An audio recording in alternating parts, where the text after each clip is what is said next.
ഈ ലോകത്ത് ജീവിക്കുമ്പം ഈ ലോകത്തിൻ്റെ നിയന്ത്രണം സാത്താൻ്റെ കയ്യിലായതുകൊണ്ട്, ഈ ലോകത്തിൻ്റെ കാലഗതി നിയന്ത്രിക്കുന്നത് ആകാശത്തിലെ ദുഷ്ടാത്മസേന ആയതുകൊണ്ട്, ആ കാലഗതിക്കനുസരിച്ച് നീങ്ങാനാണ് ഏറ്റവും എളുപ്പം. കാരണം ലോകം മുഴുവൻ അങ്ങനെയാണ്. അപ്പോൾ മാമോൻ എന്ന് പറയുന്നത് സമ്പത്തിൻ്റെ ദൈവം. ഈ സമ്പത്ത് ഉപയോഗിക്കുന്നതുകൊണ്ട് കുഴപ്പമില്ല, പക്ഷെ അത് ദൈവമായി മാറുന്ന ചില സന്ദർഭങ്ങളുണ്ട്. ഞാനൊരു ഉദാഹരണം നിങ്ങളോട് പറയുകയാണെങ്കിൽ, ഒരു കഥയാണിത്.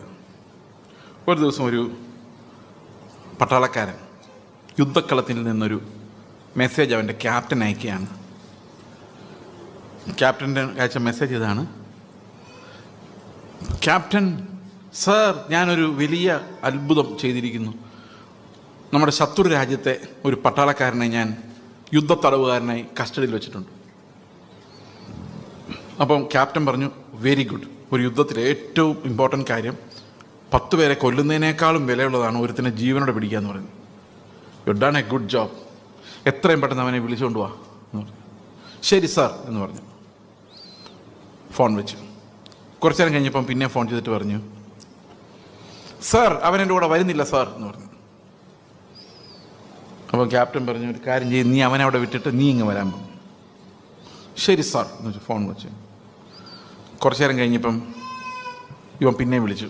എന്താടാ എന്ന് വെച്ചു. സാർ അവൻ എന്നെ വിടുന്നില്ല സാർ എന്ന് പറഞ്ഞു. ആരെ പിടിച്ചേക്കുന്നേ? ഇവൻ അവനെ അല്ല, അവൻ ഇവനെയാണ് പിടിച്ചേക്കുന്നത്. നമ്മൾ അങ്ങനെ ചിന്തിക്കുന്നത്. സമ്പത്തിന് മേലെ നമുക്ക് ഭയങ്കര വിക്ടറിയാണ്, നമുക്ക് സമ്പത്തിനോട് വലിയ മോഹമൊന്നുമില്ല നമ്മൾ ചിന്തിക്കുന്നത്.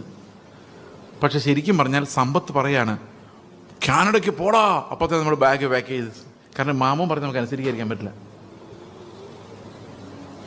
ഇതിനേക്കാളും ലാഭം വേറൊരു രാജ്യത്തിലാണ്, അങ്ങോട്ട് ഓടിക്കോളാം, ഇപ്പം തന്നെ ഓടിക്കോളാം, ഒരു നിമിഷം പോലും പോയി. കാരണം നമുക്ക് ഈ മാമോനെ അനുസരിക്കാതിരിക്കാൻ പറ്റില്ല.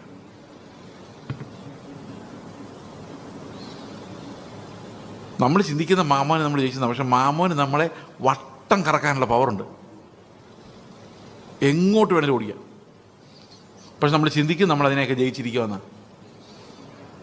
ഈ പട്ടാളക്കാരൻ്റെ വിക്ടറി പോലെയുള്ളൂ മിക്കവാറും നമ്മുടെ വിക്ടറികളൊക്കെ. അതുകൊണ്ട് മാമോൻ്റെ കൈ പെട്ടാൽ നമ്മൾ പെട്ടതാണ്, ഒന്ന് രക്ഷപ്പെടാൻ എളുപ്പമല്ല എന്ന് അതുകൊണ്ടാണ് കർത്താവ് പറയുന്നത്, ഈ രണ്ടിനെ സേവിക്കാൻ പോകരുത്. എൻ്റെ പ്രശ്നം രണ്ടിനെ പോയിട്ട് കർത്താവിൽ ഇന്ന് ചിന്തിക്കുന്ന പോലുള്ള ആളുകൾ. മാമോ കൊണ്ടുതരുന്നു എന്നുള്ളൊരൊറ്റ സന്തോഷമാണ് കർത്താവിനോടുള്ളത്. കർത്താവ് നീ ഇല്ലായിരുന്നെങ്കിൽ ഈ മാമോനെ എവിടെ നിന്ന് കിട്ടിയേനെ? അതാണ് നമ്മുടെ ആകെയുള്ള ഒരു